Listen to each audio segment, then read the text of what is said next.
Hello and welcome to the 1010 podcast with Andrea McKee. On this podcast, we zoom in really micro and we zoom out really macro because the goal here is to say, am I on the right path for my life and how I want my life to go?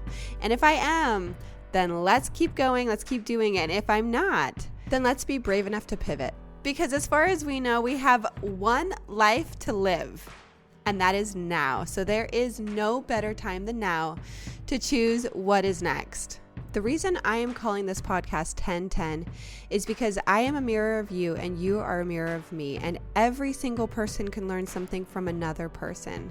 And when we are open to reflecting on our lives, man, that's when the good stuff happens. P.S. 1010 is my birthday, so it is my favorite number. Let's dive in. All right, welcome back to the 1010 podcast. I am so happy to be here. I am really excited about this episode today because I've kind of been putting it off, thinking there is some right time to do it, but there isn't. The right time is now. So I am going to be talking all about death and connecting with the energetic field of spirits.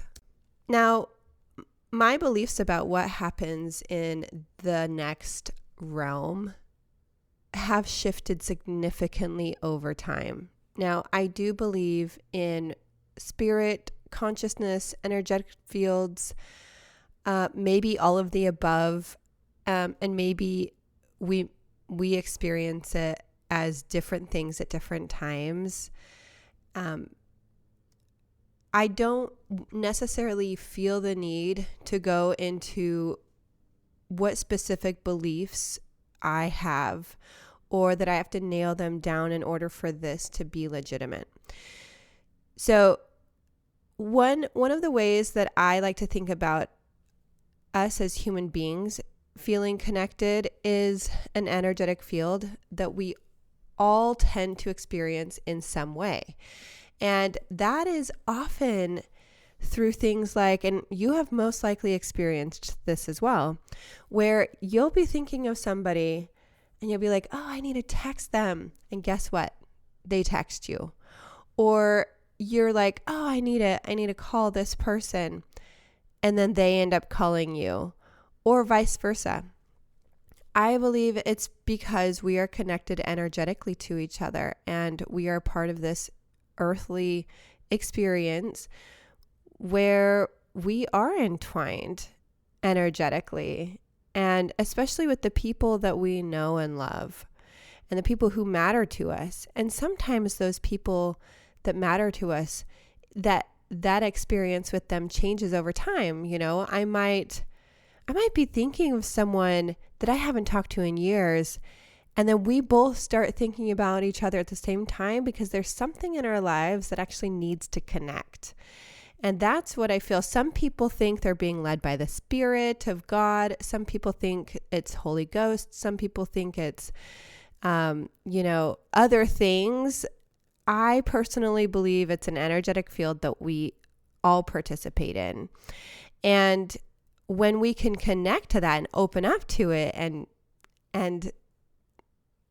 basically see ourselves in that, it's this beautiful web, literally the network effect of just existing here together. And, I do this all the time, and you probably do too. I love dogs. I'm allergic to them, but I love noticing them when I'm walking by them. There's just something so beautiful about animals, and particularly, domesticated ones that we've decided we want as part of our lives. We had a fish one time, a betta fish, that my husband and we definitely had a connection with this fish. And I know it sounds, for some people, maybe out there, but for most of us, I think in some way or other, we've had a connection to an animal, and not everybody has. But, I definitely think that there are specific connections that we have with animals that are special, extra special. And ours in particular was this fish.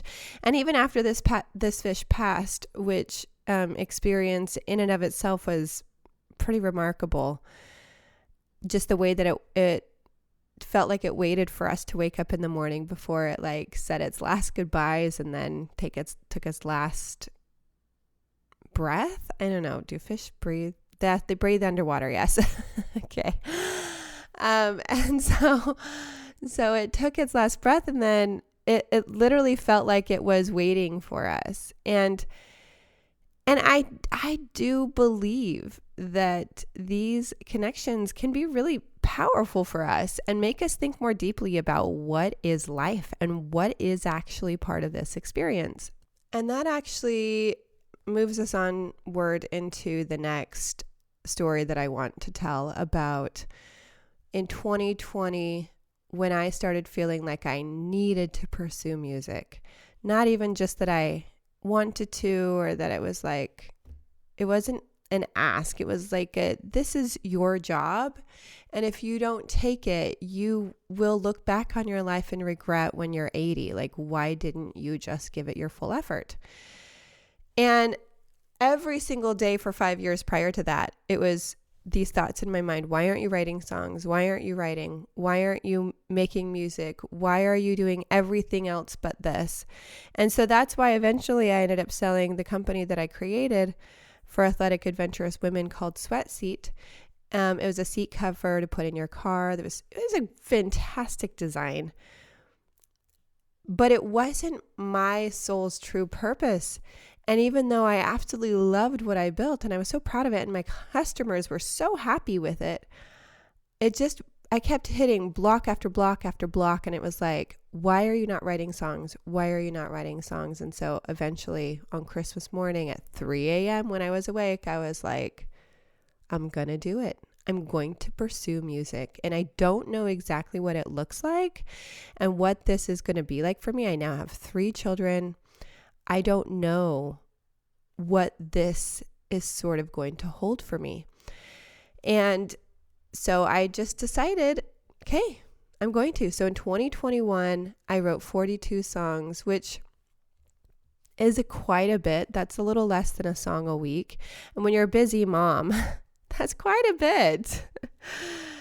And so I was just on a roll, writing. I was writing about my experiences in my faith transition, leaving the church that I had grown up in.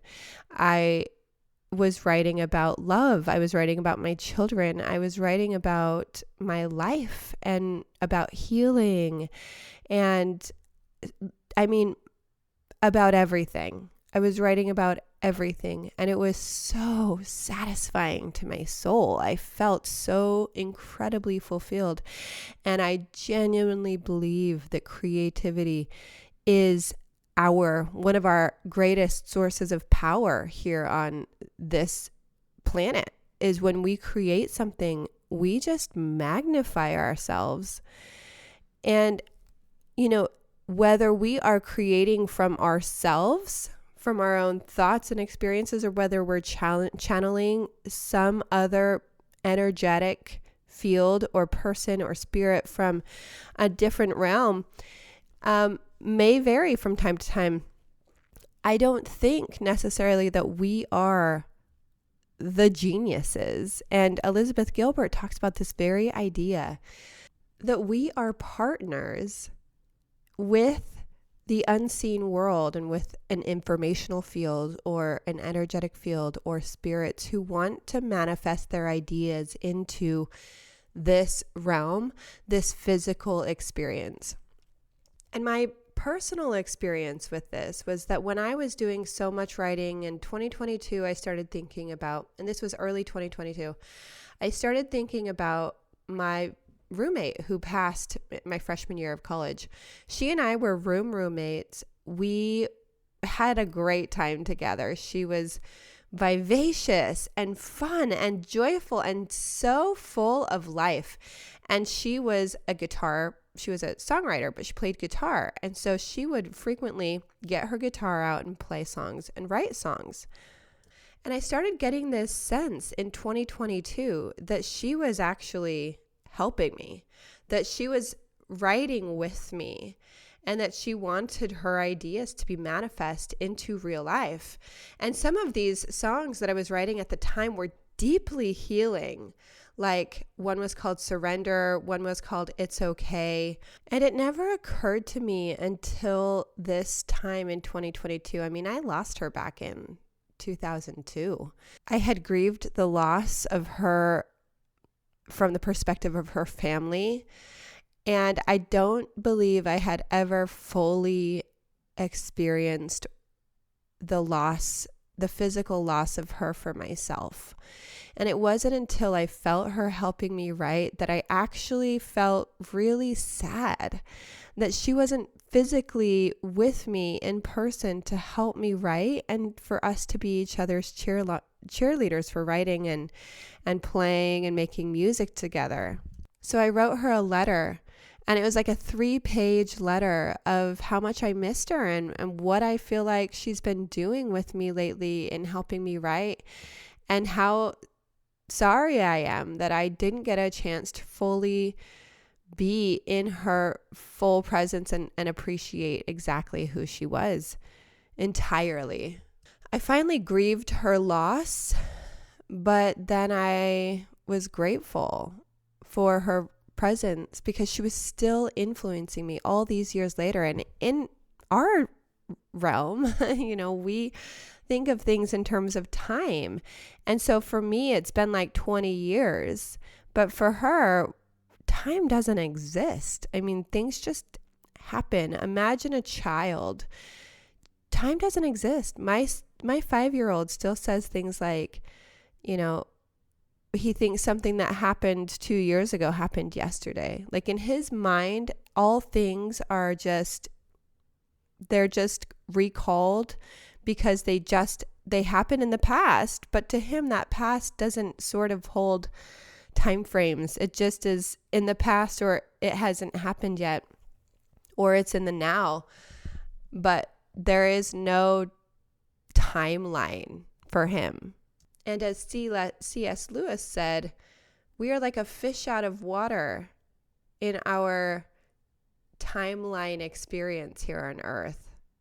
I'm paraphrasing what he said, but it's this idea that we are not natural to time being taken. Like that's why a whole year can pass and we'll be like, oh my gosh, I can't believe it's been a year.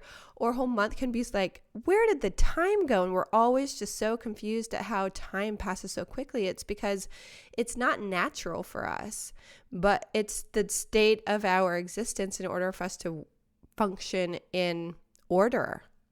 And around that same time frame that I was feeling a lot of connection to this roommate who had passed in a car accident back in 2002, just 3 days after my birthday, by the way. It was just completely unexpected. It was like, how is she gone? She literally just called me and said they were thinking about coming back in time to go to church.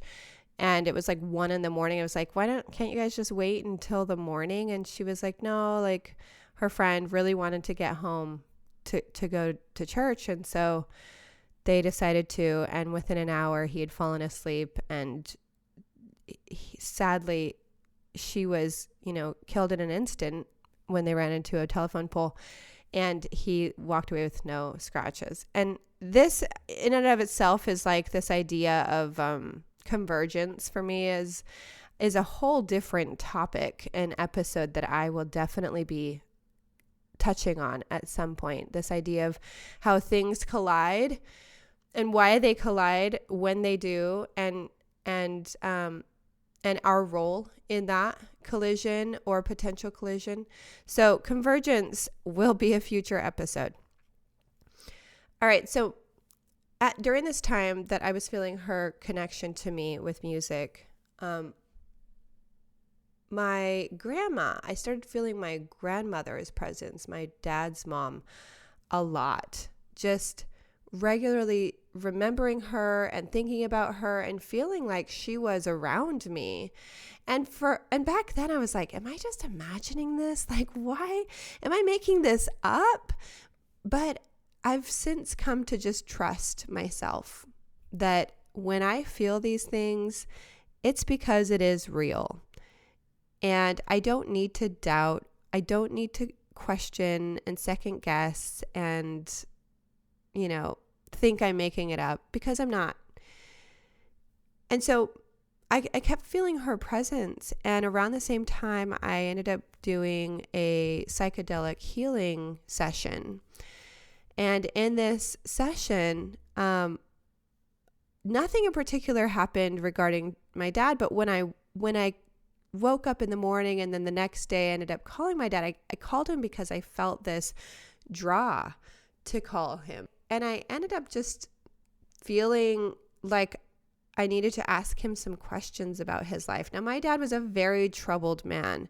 He had a lot of mental health issues. He was very difficult to be around most of his life. He was always fighting someone on something and trying to dominate the scenarios, always trying to prove he was strong or right, always needing to be basically the dominant one in every relationship. And it eventually took him to prison, which story I will get into at some point. And leading up to this phone call, he had been out of prison now for 2 years. And this is where I felt like my grandmother was helping me, because it felt as if she had been almost with me, helping me kind of think deeply about my dad, helping kind of analyze, so that when I had this psychedelic healing experience, my heart was open and ready to ask the right questions. And I do feel like I was asking the questions almost from her perspective. And he and I ended up talking for about an hour and a half, and we ended up drilling down to 2 core beliefs that he had from the time that he was in 1st grade and 3rd grade. Those 2 core beliefs are what drove every single decision in his life. And as he got older, those decisions compounded. He began to feel more regret because he was hurting people and he was causing pain to those that he loved. And my dad, by the end of that conversation, was having aha moments, and you could tell he was introspecting and thinking deeply. And I was helping to heal those wounds with reminding him, these were not things that were within your control at those ages. We were literally going through and reprogramming his mind. And I say we because I completely believe that it was my grandmother helping me to know what to ask him and how to see it from the mother's perspective that back then she did not have. And even if she had that perspective, it's possible she felt powerless to change the circumstances at the time. And after that phone call, you know what happened between us? Peace. For the first time in my dad's life, I completely began to sense peace in him. Not because I'm some great person who had something so powerful to teach him. No, it was literally me asking questions because I completely feel like his mother knew that there was a possibility that he could change his perspective about himself, which in turn changes how you treat other people. I ended up sending my dad 2 CDs of my songs, and you know what? He listened to them every single day for like an hour or 2. He would just put his headphones on, and he would listen to them in his CD player because he didn't have electricity. He was just kind of out by himself on this 20, acre lot. And, he was lonely. He didn't get personal interaction. People didn't want to be around him. He really had created a life for himself that was very, very lonely. And in my case, I had stayed in connection with my dad because I knew how to set boundaries with him, and I knew how to protect myself from being manipulated. And he was now to a point where he was past most of that manipulation, but not entirely. There were still times when it would occasionally come up, but then, he would catch himself. He really was beginning to heal. And I truly believe that the reason I needed to pursue music more was so that I could help my dad and my relationship heal. For me, music is healing processing and manifesting what I want. It's healing my past, processing the current of what I'm experiencing, and manifesting what I want in life. And I have songs and threads of songs that have literally done each of those things. I don't even think I write songs unless I'm doing those things. And I didn't realize until after my dad passed that me pursuing my music was more than just me fulfilling something that I kind of needed to do. It was so much deeper and so much bigger than me. It was for a reckoning. When my mom passed in April of 2024, it was expected and unexpected. The previous October, she had kidney failure. And that kidney failure led her into dialysis, which she chose to participate in for the next 6 months. We really didn't know how long she had. I mean, some people go on dialysis for a very long time and some people don't. And dialysis was filtering out her blood and making sure that it was clean for her body. And in March, she fell, and then she really wasn't able to fully recover after that. It was really hard for her to get to the bathroom. It was really hard for her to get to where she needed to go. Well, by this time, it was, a couple of years after my previous psychedelic healing session, and I actually was, I was going to be doing another one, and I was flying into Salt Lake City to do that. My mom lived in Montpelier, Idaho, and at the time, I didn't know that she fell. I called my mom right before I went into my psychedelic healing session, and that's when I found out that she had fallen like a couple weeks prior, and then she was slowly deteriorating. And I talked to my brother, who she lived with, and found out a little bit more about what was going on. I felt a sudden urgency to see my mom. The previous October, I mean, this is where this, we talk about serendipitous situations or kismet or things that just are not coincidences, and people are like, oh, this is definitely not a coincidence. This kind of thing happened. This is genuinely where I believe we have this energetic field that we are all connected to. And when we truly are in need of that connection, it will manifest itself through us. We will know what to do. The previous October or September in August, I had been trying to decide what I was going to do to celebrate my 40th birthday. And I was going to do some things with some friends, and it was going to be a big celebration, and I was going to do all this, but then I just kept feeling overwhelmed. Like, this isn't the right thing. I don't know why I can't just get into this, and I can't feel excited about it. All of the plans that I wanted to make, I could not follow through on them. And I just thought, gosh, like, what is wrong with me? I'm going to be 40. I should celebrate. But in the end, I ended up just deciding to go on a solo trip by myself to Sun Valley, Idaho. And I was like, I'm just going to go bike riding in the mountains. And that's all I want to do. And crazy enough, when I got there, I found out my mom was ambulanced to the hospital that was 3 hours away from me there. And previously, I had been planning on like Costa Rica maybe, or like just some really extravagant places. But I am a very nurturing type of person. Like, if my family needs me, or that I, like if someone is struggling, I want to be there.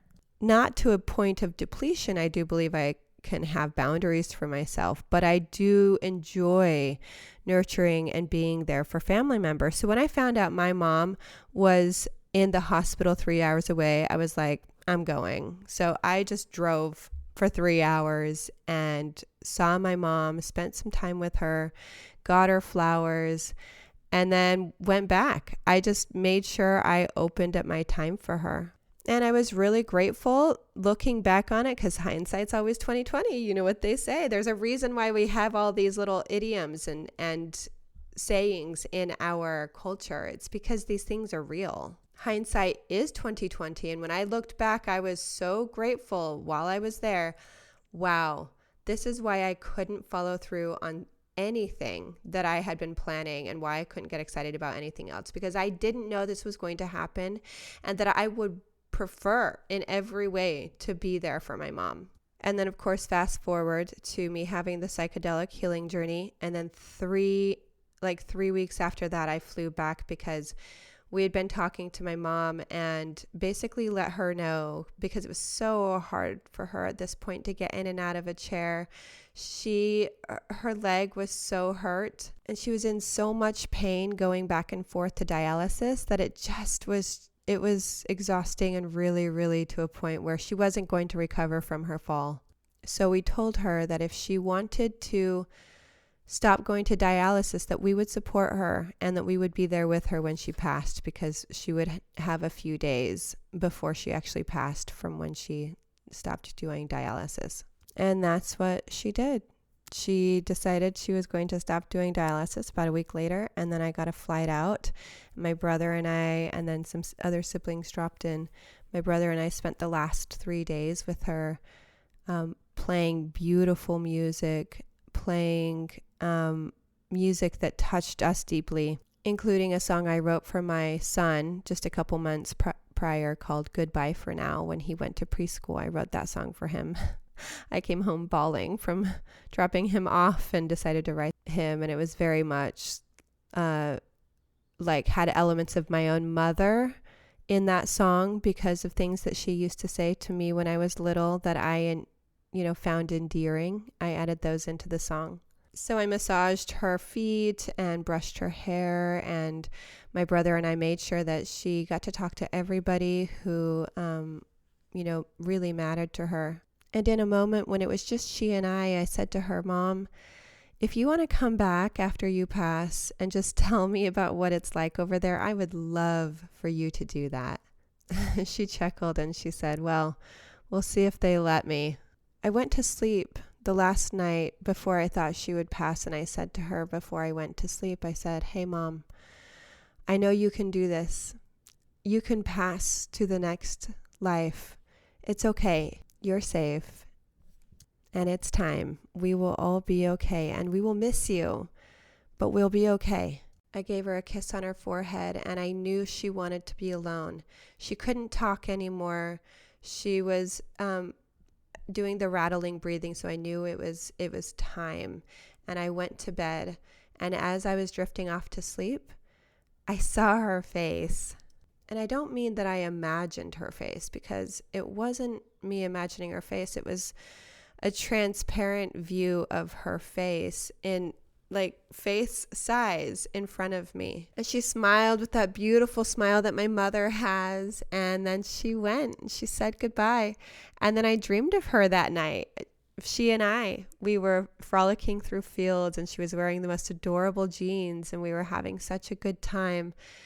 And then we were going shopping for plants and herbs, because she loved those things.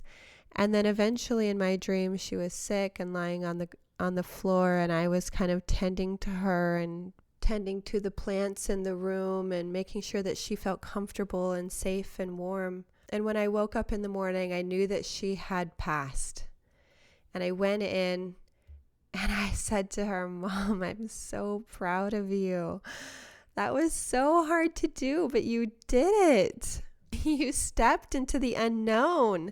That is one of the hardest things that any of us ever has to do, is step into the unknown. Whether we're going into the next life or we're stepping into a new phase of our life, much like metamorphosis, where we're going from one thing that we feel we should be doing to another thing. And sometimes that transition or pivot is really hard to do. But I felt so much happiness for her, and I knew she was happy and released. She was ready. And I knew that she came to visit me the night before, that she came to say her goodbyes, and she came to let me know that she would be visiting me again. About 5 months later, my dad passed. He unexpectedly got sick, was hospitalized, and ended up dying 3 months later in the hospital.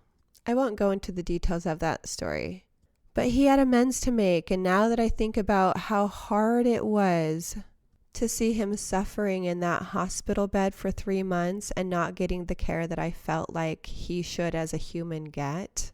That hospital taught me about what I'm capable of advocating for someone and learning deeply about medical practices and how to advocate for your loved ones. It also gave family members time to spend with him after a long, arduous life with my dad. In this place, he was no longer a threat.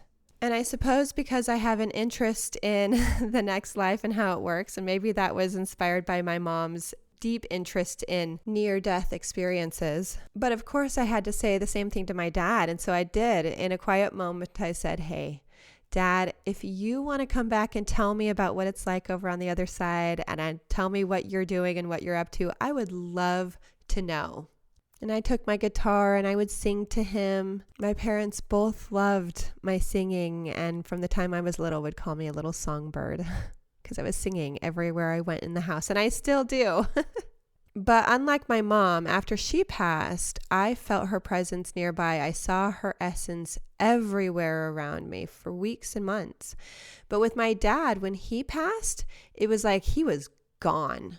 Like, I don't know where he went or what he was doing, but I think he was just ready to go explore or resolve things with people, or I'm not exactly sure, but he was gone, like gonesies for like several weeks. And my husband had a surprise trip for us, and I didn't know where we were going. It was for our 10th anniversary. And as my dad was sicker and sicker, my husband was like, "Andrea, I'm just really scared that I've been planning this trip for like more than 6 months, and I'm afraid that your dad and his health is going to like cause you to stay home from the trip, and I really, really want us to go." And I assured my husband, I will definitely make sure that no matter what, I will go. And not long after that, I got word that my dad's kidneys failed and that he basically had 3 days to live. So I got on a plane and headed out to Utah and spent the next 3 days with my dad. And then after he passed away, 3 weeks later, my husband and I went on this trip. And I didn't find out. So we live in California and my husband wanted to keep it a total secret. So he told me like what I should wear for what different types of activities, so that I made sure that I packed everything I needed. We flew from California to Atlanta, and then at the Atlanta gate is where I saw where we were going, and it was to Peru. Now, the crazy thing about Peru is that I have always wanted to go to Peru. I wanted to go to Machu Picchu. My dad actually served a mission for the church that I grew up in when he was like 19 years old. He served in Peru and Bolivia. And as I said before, after my dad passed, it was like he was gone. I did not feel him for a second after he was gone. It was just like a void. Not even a bad void, just a like, wow, you were ready to go. And then from there, crazy enough, when I hit the ground in Peru, I felt his presence. My dad loved the people of Peru and Bolivia. He had so many mission stories. His mission was one of the most beautiful times of his life. And one morning when I was in Lima, Peru, which is a city that he also spoke about, I was walking into the bathroom of our hotel and I heard a voice. I mean, it wasn't really a voice. It was a thought that I knew was from my dad. And it said, "I'm so sorry, Andrea. Will you forgive me?" And I knew he was talking about all the pain that he had caused me and my family in this life. And I said, "Yes, I do forgive you. And will you forgive me for not letting go of who you used to be once Mom passed?" Because he and I had done a lot of healing our relationship. And then once my mom passed and I started reading some of her old journals, I started bringing up all that old stuff again. And I don't believe that was actually the best thing for me to do. And then that was it. And the rest of the trip, I would feel his presence. I would remember stories that he had told me. And it felt like he was on, a lot of that journey with us there in Peru. And we had such a great time. It was so beautiful. And I could see why he loved these people so much. I loved them too. And then after that, I would just feel him here and there. It wasn't all the time. And same with my mom. I would think about them a lot. And not long after that, I had a friend whose dad was dying. And all I wanted to do was be with him while he was getting ready to die. I wanted to create a beautiful, warm, lovely, musical space, something that was deeply fulfilling and deeply calming. But it wasn't, the right timing. I wasn't invited to be there after I offered, and that was okay.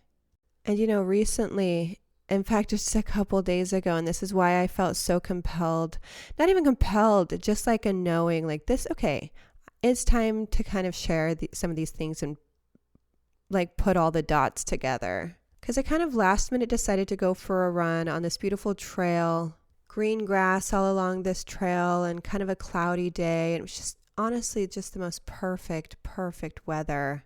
And I had been listening to a podcast called The Telepathy Tapes, and you may have heard of it, but if you haven't, I highly recommend. It's by Kai Dickens, and I was just listening to the second episode of season 2, and it was about mediumship.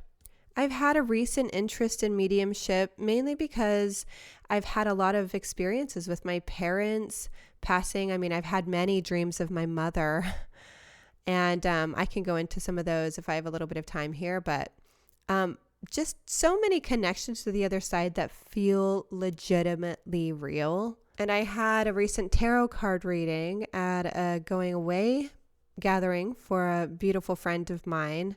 And when the psychic who was in there met me, she said, "Wow, I'm getting really psychic energy from you. Like, I'm getting a sense that you live in like 2 different realms, this one and then the one of spirits."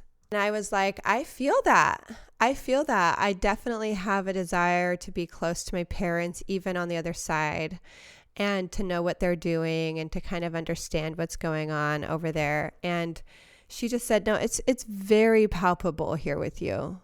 She said, you're definitely between these 2 worlds. And I have dreams, like I said, a lot, not just of my parents, but of other things that make me think of like a multi-dimension sort of life experience that I plug into when I go in to sleep. And I've maybe mentioned, some things like this here and there very slightly, not really very much, because I don't want to come off like I'm crazy or weird or whatever. But now I just don't care. Now I'm just like, this is what's happening and this is what I'm experiencing.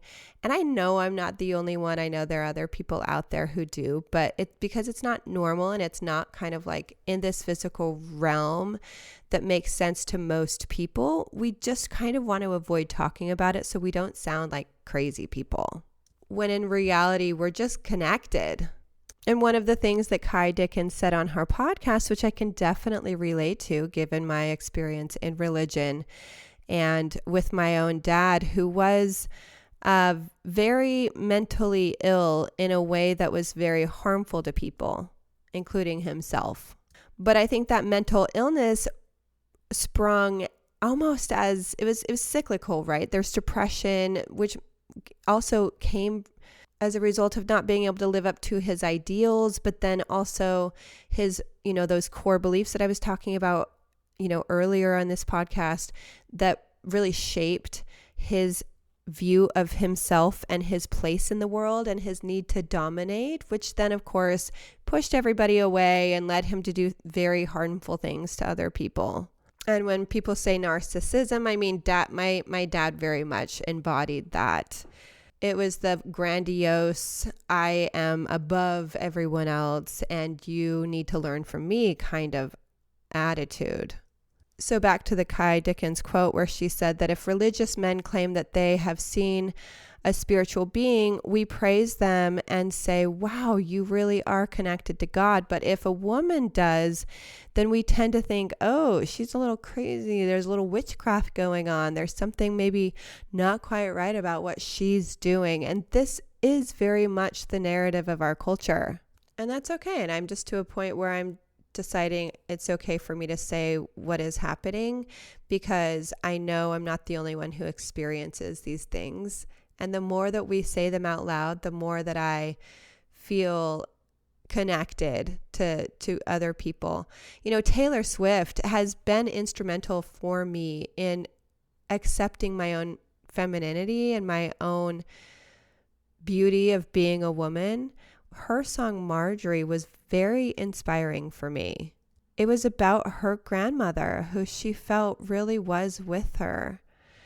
I genuinely believe that when we hear ideas about what's happening with other people, that we can become open. Our consciousness literally opens to the possibilities of what is happening or what might be happening for us. So before I stray too far from my run the other day, I want to tell about that. I was out running when I just decided, after listening to that podcast by Kai Dickens, season 2, episode 2, I thought, you know what, I'm just going to reach out and talk to my mom. So on my run, I said, "Hey mom, how are you doing?"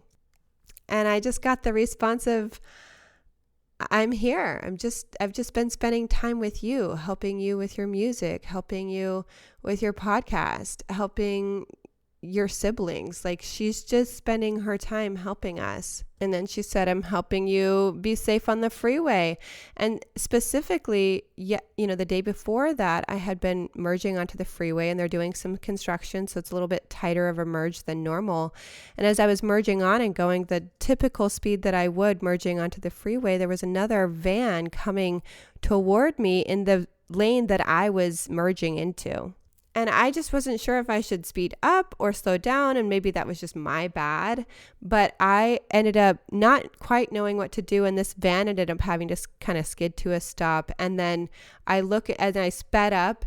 As I looked in my rear view mirror, I saw smoke from rubber tires and then skid marks from a big semi-truck that was right behind that van that was literally coming. That van was headed toward my driver's side door. And I said to my mom, "How did you stop that from hitting me?" And she said, now when I say she said, it was just like thoughts in my mind, like I was having a conversation with someone. And her response was, "Well, if I can call enough people quick enough, then I can have influence in your realm." But I couldn't have done it on my own. Like, she couldn't have done it by herself. She had to call others into action really quick. And she said, just like you can have influence in your realm if you call enough people, which I thought was fascinating, because my whole life I've wanted to be able to band together with people for music or some cause, a business or whatever. I don't like working alone. And I think about all the greatest people in this life who've really gone anywhere and accomplished anything. It's because they had a team behind them helping them with it. And, they might have started out solo, but then in order to really gain the influence that they have needed to, they've had an entire team helping them. So it made a lot of sense what she was saying to me. And I just thanked her for her help. I also heard early on in the conversation, I don't remember if it was before or after I talked with my mom. I think it was after. I heard my husband's granny say, "Just love my Nicky." She used to call him Nicky, and his name is Nick. And then she was like, "Just please love my Nicky. He loves you more than anyone in the world." And then she said, "Please tell him I'm sorry I didn't get to say goodbye." And after she said that, I said, "Okay, I will." But then I was like, should I tell him that? Like, what if it doesn't mean anything? What if I'm just making all of this up? So after the run, a little bit later in the run, I get this sense that my mom and his granny are chit-chatting, and they're with me, and I'm just running, and I'm visualizing their energies interacting. And then they're my mom tells me about some things. She's like, "You need to be more like me in your marriage." And I won't go into the details of what that means, because that was a personal thing for her to share with me. And she was very, very clear about what that looks like for me. And then she said, and then I was this realization that I've always tried to not be like her in marriage, but it turns out that the way that she was was not how she needed to be in order to have a successful, thriving marriage because of who she was married to. But the way that she was really was a perfect display of how I could create even more peace and joy in my own home. I had to take on a lot of very masculine attributes to basically survive my life with my dad. But she reminded that I'm safe to kind of step into that full feminine. I had a realization that my mom and my husband's granny were both working together for our good. And before I kind of just thought, well, the universe in general is working together for my good. But now I actually believe that specific, and people have said this for a long time. I hear people saying, oh yeah, your spirit guides and, your ancestors and other people are there, you can call them in to help you. And I'm like, I don't really understand, I really couldn't connect to this idea until now. And now it feels very tangible, very real. So when I got done with my run, I pulled out my phone and started writing in my journal about what I had just experienced. And right when I was done writing in my journal about this, my husband video called me. And he was like, hey, how are you doing? And I was like, I'm good. And I'm like, I just went for a run and just like the most interesting things happened. And he was like, tell me more. I'm like, okay, but I'm a little scared to tell you. And he was like, okay. And he said, it's okay. And I was like, okay, I'm just a little bit nervous because I don't know if I'm going to be wrong or if I'm right. I don't really know. So he just said, so then I told him, I said, I told him what I heard about from his granny. And I said, she told me to tell you that she's sorry she didn't get to say goodbye. And I said, does this mean anything to you? He's like, I was the only one in my family who couldn't be there when she passed away. And I was just overwhelmed with beautiful emotion that this was real. She really did want me to send him a message. And so what's the difference between intuition and connection? I've been thinking about this. I heard somebody recently say that intuition is just a knowing. It's not loud. It's not, big. It's not really anything other than just like, that you're supposed to do this thing next. And that's really what this episode was, just a knowing. I just need to do this episode about death. And I've been wanting to for a while. And this was now the time. Death is just the next phase of our existence. And it's actually this really incredible new phase that, most of us don't really get peeks into. There was this time that I had I'll go into more specific dreams about my parents when I start talking about, I'll do an episode on dreams. But the thread for me in all of this still is music. Music is the primary way that I feel connected, alive, seen, and understood. And all that I want is to write. I just want to write music. And one of the things that I've been feeling in my own business lately is that I just haven't, I've been teaching other songwriters how to produce and mix and master their songs, but I haven't been able to feel the joy of writing and producing my own music as much as I want to. And, my songs come as a result of life experiences. Like I said, I use music for my own healing. Every song has its own story, and I genuinely hadn't have thought about my songs in this way for a long time, that my songs are their own beings. When I create a song, I literally are like, okay, I'm like, here. It's almost like I imagine it like a little bird. Like I've written this song and it's a little bird and it's this beautiful thing. And I'm like, hey, now fly away. Go do your job. Whomever you're meant to touch, whoever you're meant to fly to, then please do that. And I've written many songs for other people's life experiences. I've done custom songs for deeply harrowing experiences for people. I've done love songs for other people. I've done love songs for, of course, myself. I've done all kinds of songs for myself. But every single song has a story. And for me, what makes this song so meaningful is the story that led to it. Just like when I think of a person, what makes a person so interesting is the story, the rich background of all that they've gone through that makes them who they are today. So I want to write songs for you. If you have love you want to share, if you have, with someone, if you are going through something really hard, or if you're not sure about something and you just want to put your thoughts and feelings to, or the story of what you're experiencing in your life, and you want that to be put to words, I want to help you with that.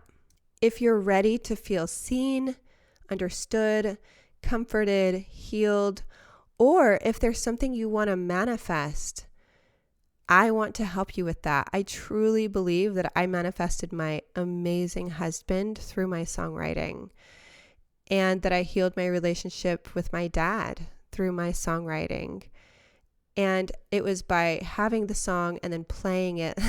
I would play those songs over and over and over. And maybe you've done this with songs that already exist in the world. Maybe it was a hit song you heard that that just resonated so deeply, and you had to play it over and over and over and over and over again, and like literally just 100 times. Sometimes we need that as cathartic to our souls to just get the message that is in that song for us. There are frequencies and instruments and a style that deeply resonates or helps us feel into what we're feeling. And maybe it even helps you release your emotions to where you're laughing or you're crying or you're dancing. And all of those ways of release are extremely therapeutic. In the description of this podcast is a link. That link will ask you information about what you want in the song. It'll ask you a few questions so that I can get a really good feel for what it is that you want to have a song written about. And then we will have a conversation over the telephone. And then from that point on, we'll be rolling. It'll take about a week to get it to you. And then if you're interested in having me share your story and song, I can do so it would be anonymous on the podcast. Then I would be more than happy. I think that when we share our stories and songs with others in the world, we are accessing that healing and deeply comforting power of music.